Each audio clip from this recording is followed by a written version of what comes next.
Қазақтың тобық жасыру ойыны туралы естуіңіз бар ма? Маңғыстау телеарнасы ұйымдастырған жасанды интеллект байқауының кезекті қатысушысы осы ежелгі ойын түрін түсіндіретін бейнеролик жасап шықты. 10-шы сыныпта оқитын Ерболат Қалбай ұмыт болып қалған ұлттық құндылықты дәріптеуге үлес қосып жүр. Ойын бұрын үлкен дастархан басында басталған. Бір адам етті мұжып, тобықты екіншісіне ұсынады. Ал тобықты алған адам оны жоғалтпай, ұзақ уақыт сақтауы керек. Ерболат Қалбай жасанды интеллект байқауына дәл осы бейнероликті ұсынды. Арнайы бағдарламаның көмегімен жасалған видеода тобық жасыру ойыны жайлы түсіндірілген.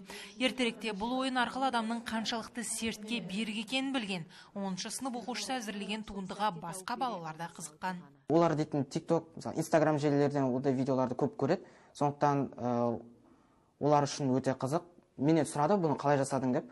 Ал мен айттым, жаңағындай бірінші сценарий құрып аламыз, Cloud арқылы жасаймын, Grokпен жасаймын деп. Яғни оларға да керек болады ертең.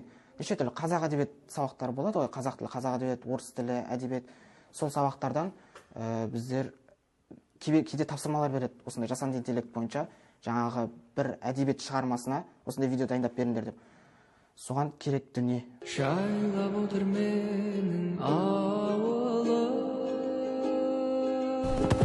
Біздің ауылға қош келдіңіздер! Ерболат бұған дейін жиі көмегімен 10 шақты видео дайындаған. Қызылтөбе лицейі оқушысының жұмысына мұғалімі бағыт-бағдар берген. Өйткені жетекшісінің өзі де технологияның бүгінгі мүмкіндіктерін меңгеріп алыпты. Баста негізі мен өзім істеп жүрдім, кейін оқушы мені көріп отырып, өзі қайталап орындай бастады. Одан кейін оқушының өзіне орындадым. Мана тобықтың да оқушы толықтай өзі орындаған. Алдағы уақытта осы информат, яғни IT саласы бойынша міндетті грантқа түсетініне, немесе ақылы емес тегін оқу түсетініне мен толықтай сенімдімін. Өзінің мамандығымен танысып жатыр, практика жөнінде, яғни дублерлік қызмет атқарып жатыр менімен бірге. Білім алушы болашақта IT маманы боламын дейді. Сондықтан қазірден бастап ғылым саласы бойынша қабілетін шыңдап жүр. Ал арнамызда жарияланған жастар және жасанды интеллект байқауына кино, анимациялық фильм жасаған оқушылар қатыса алады. Мөлдір Батырбай, Нұрсұлтан Нұржанов, Дидар.